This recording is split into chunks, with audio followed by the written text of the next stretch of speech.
Hey everyone, today's episode of Beyond MD is part 2 of my conversation with Dr. Mark Soth, the Loonie Doctor. Last week was part 1 where we talked about corporate tax and investing efficiently through your professional corporation. Now, for those of you who don't know Mark, he's known as the Loonie Doctor, and for many years he's been educating MDs and other professionals through his phenomenal blog, thelooniedoctor.ca.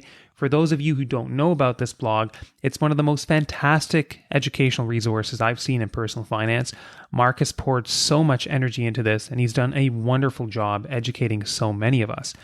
Whenever I get the chance to sit down with somebody of Mark's caliber, I do like to pick their brain on as many topics as possible. So for many of the topics today, we're not really able to do a deep dive, but they are very important topics, and I'm really interested in hearing all of his perspectives. We're going to be talking about Mark's investment strategy, how does he invest his money, what he considers to be the optimal mix of salary and dividend.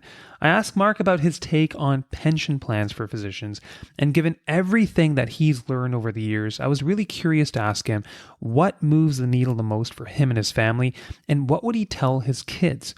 A lot of people also wanted me to ask Mark about decumulation, so we touch a little bit on this as well. So guys, in the meantime, I want to thank all of you for sticking with me, supporting me, a lot of reviews and ratings coming in, and I'm truly grateful for that because it helps to spread the word about Beyond MD. So you can always reach out to me, beyondmdpodcast@gmail.com, or connect with me on LinkedIn, and Mark's blog is at thelooniedoctor.ca.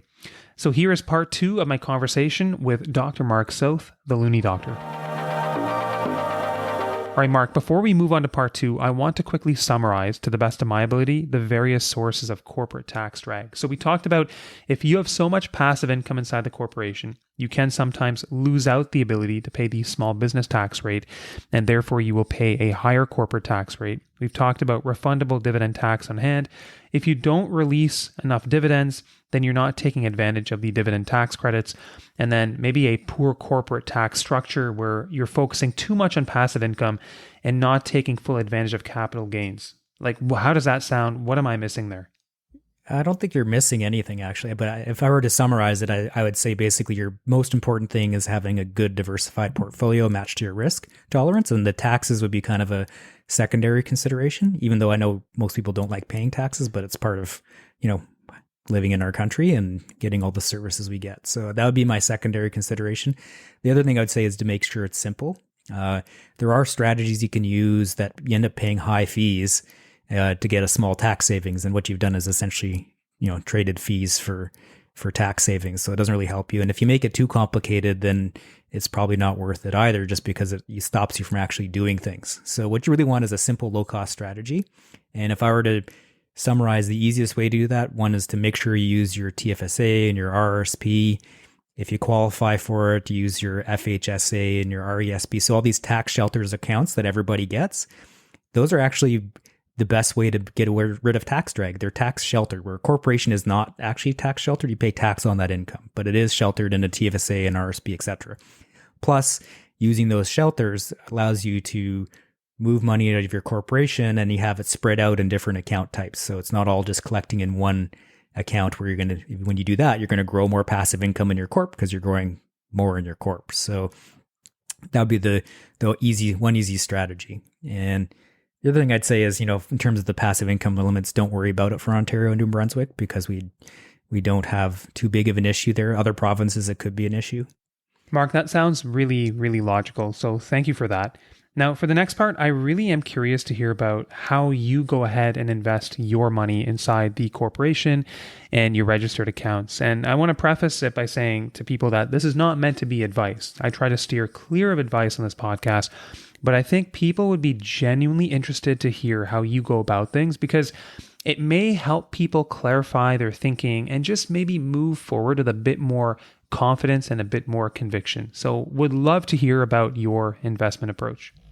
Yeah, I think there's two parts to our strategy. One is the investment piece. The other is moving money out of our corporation efficiently. And they've actually kind of gone hand in hand. So we've been efficiently spreading money out of our corporation for about 10 years now. So it's in our TFSAs, RRSPs, there's some in the corp. And then my wife has a large personal taxable account in her own name. She's in a much lower tax bracket than I am. So she's preserved her income, invested it over the years. and has a pretty good account there. So we're kind of spread out amongst those accounts. So that's the accounts that we use. In terms of, what do we put in those accounts? We're a little bit more complicated probably than most people need to be, but we've got about our asset allocations around 20% Canada, which is held in our corp. We've got 20% to QQQ, which covers the NASDAQ 100 in our corp as well. So it pays a bit of a lower dividend, and it's a bit complicated because that's a large cap growth tilted fund, but Canada is mostly financials and oil and stuff like that, whereas the NASDAQ 100 excludes all those things. So it helps to balance that out a little bit, and it keeps our income in our corporation mostly just Canadian eligible dividends and not much else. So our corporate income has not been very high. Moving forward, we're probably just going to use HGROW, which is a Horizon all-in-one ETF. So we started just using that instead just for simplicity, but I'm not necessarily getting rid of what I already had. And the other problem I would say with that NASDAQ 100 is that it, over long periods of time, small cap and value stocks and profitable stocks tend to do better. So we do have a small cap value tilt in the rest of our portfolio. So we're about 20% AVUV, which is a small cap value US ETF that also has some profitability built in there. And that's mostly that's all in my wife's account really. And then we have our usual total US market for about 20%. And then the non-North American piece is mostly in our RRSPs and TFSAs. Okay, Mark, I think there's one thing I realized I forgot to ask you. Like you've talked about on your blog about how to pay yourself from the corporation. You've talked about salary, dividend, and we've talked about both, why both are important. And dividends can be important to release those tax credits. But I'm wondering if you can just talk a bit about the optimal salary dividend mix. Yeah, so I think this is the other part of having a really good corporate strategy is how do you get the money out? And it's important to know about this because you have to ask your accountant and know if what they're saying makes sense. Because one of the most common things I see people getting into is they get the advice to just keep everything in the corporation and don't bother paying salary, don't bother using any other accounts, just give dividends. It's nice and easy, which, sometimes that can be the right answer, but often it's not. The most common, the right answer, if you want to be optimal from it, is often a mix. So the way that I would look at it is the first thing you want to do is make sure that you're getting the refundable taxes back to your corporation. So that generally means giving enough dividends to release the refundable dividend tax. And then you would use salary to make up the gap because salary is a little bit more efficient with the tax integration. Plus it gets you RRSP room. And what this means in practice is usually when you're starting out, you're giving yourself mostly salary because you don't have much passive income. And then as your corporate portfolio grows, you start to give more and more dividends. And if you're not spending enough money that you need salary and dividends, you may end up just giving just dividends at some point. But that'll probably be a little bit further down the road. And it's really interesting, actually. This is something that Ben Felix and Braden Warwick just did a white paper on using IPPs. And I've been looking at it as well with RRSPs and salary and dividends. And that's exactly what happens when you look at how to optimally do it. You start out with a lot of salary, then you start to give more and more dividends as your investment portfolio grows. So I would start with the amount of dividends I need and then use salary to make up the rest. So that white paper by Ben Felix, certainly something I'm going to dive into a lot of detail. And somebody sent me that to read, and I was so blown away because I think it's something that we've needed for a long, long time. And I think in that paper, like he talks about IPPs, individual pension plans, and you just brought them up too. And I did want to get your take on this, Mark, because initially I thought a lot of people would be affected by the passive income rules. But then, as we talked about, Ontario, New Brunswick, there's going to be a lesser impact. But still, I'm really curious on your take. Do you see these plans potentially of being of value? And are you looking into them for yourself to maybe mitigate some of the tax impact inside the corporation?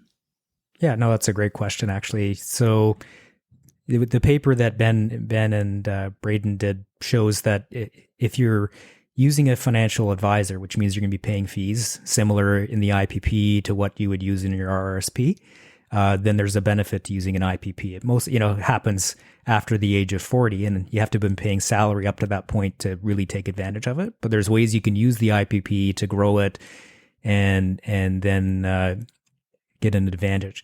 the advantages of an IPP are best if you have a large chunk of your portfolio that has a low expected return. So let's say you have a big bond chunk, because what you can do with the IPP is if it's not giving the return that the actuarials would set out, you can top it up from the corporation. So it's a way of moving money to the corporation to a tax sheltered account that is even better if you have a low expected return. So they showed that if you're 100% equities, the benefit is maybe 10%. I can't remember the exact number, but if you're using fixed income, it's much higher. So that's one factor to consider, is what's your asset allocation. The other factor to consider would be the fees associated with it. So the data their study didn't really use fees as part of the inputs, because you'd be paying the same fees in either because you're using an advisor. But the issue for me, one is that I'm all equity at this point.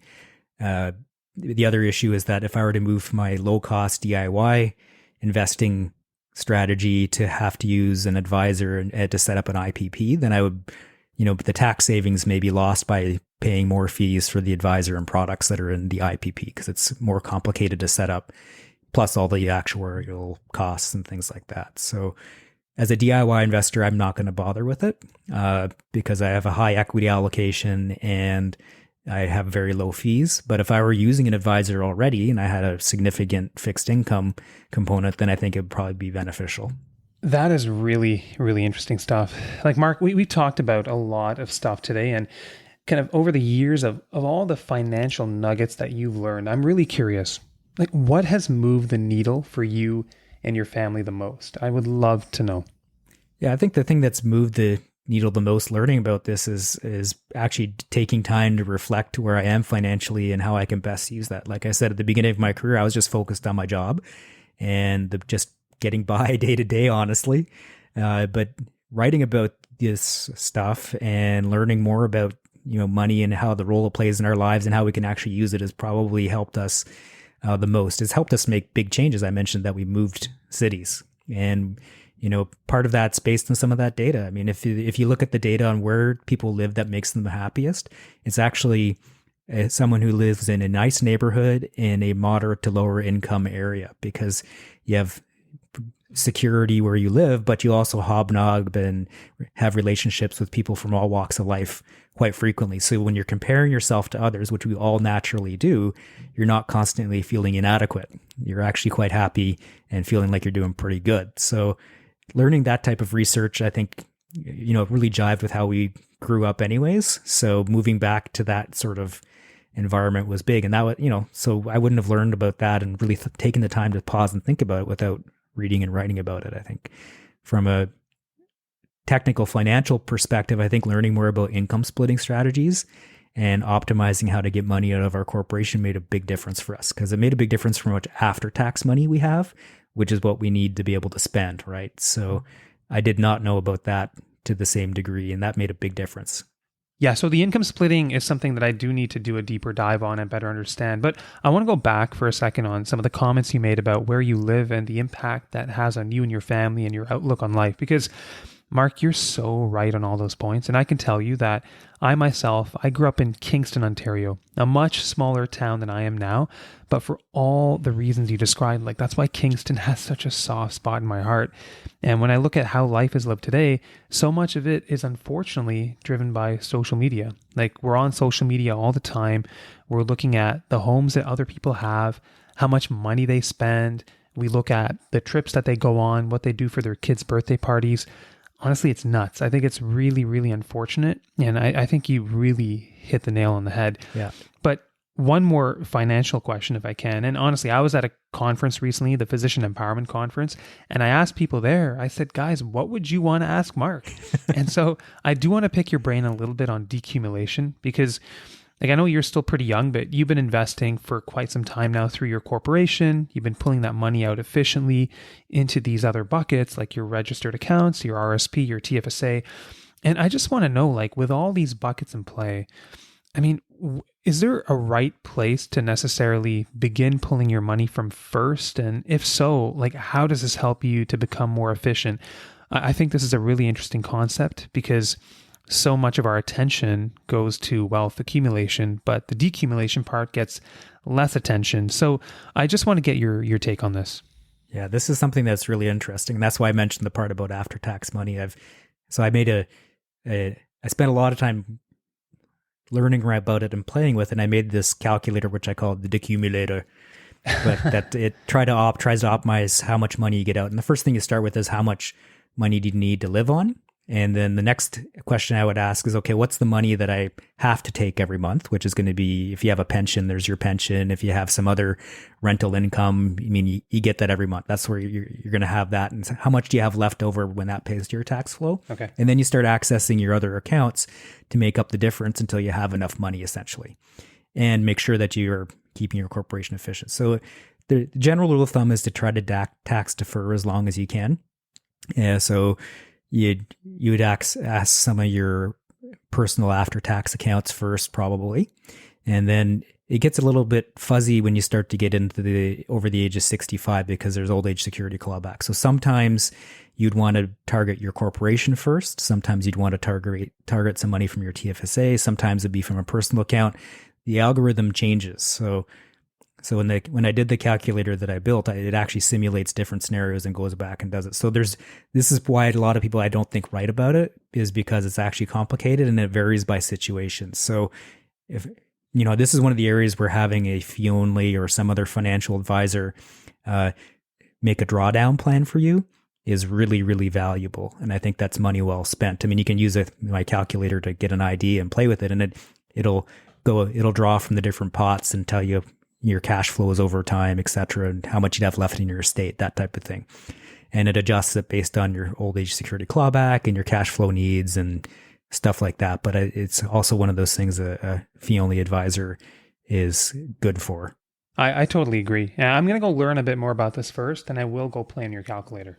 Yeah, I am going to write about it more too. Once I built the calculator, and I haven't had the time to sit down and break it into pieces that people can understand and explain it step by step. Yeah, it's just such an interesting topic because, like I said, we talk so much about building wealth, but then it's like when you have it, well, how do you draw it down? But there's another author, his name is Fred Vitesse. Now, he is an actuary, and I think he does write on this topic once in a while. And I did come across some of his work. It was published, I think, a couple years ago in the Globe and Mail.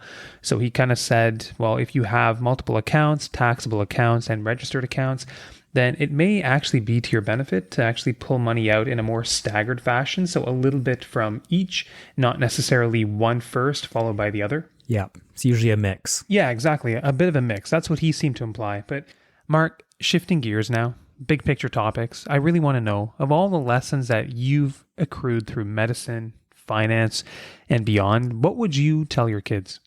I think there's no one thing you can tell them. I think the biggest thing you do is modeling and having open discussions. So we talk about this stuff as a family. We don't talk about taxes and how to use refundable accounts and things like that, because there'd be like brain matter splattered all over the kitchen table.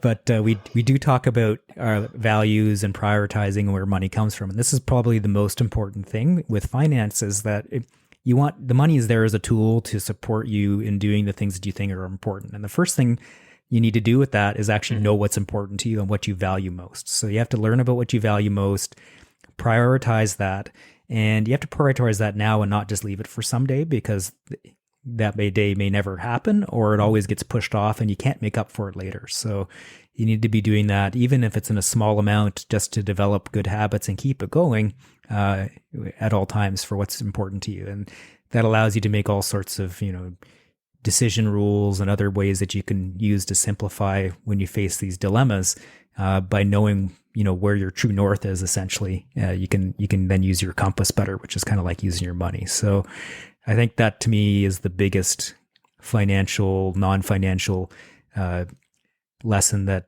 I want to make sure my kids know, because the other parts are actually just the math. And that's, you can set that up to be simple, automated, and easy, but you have to know what you're doing it for.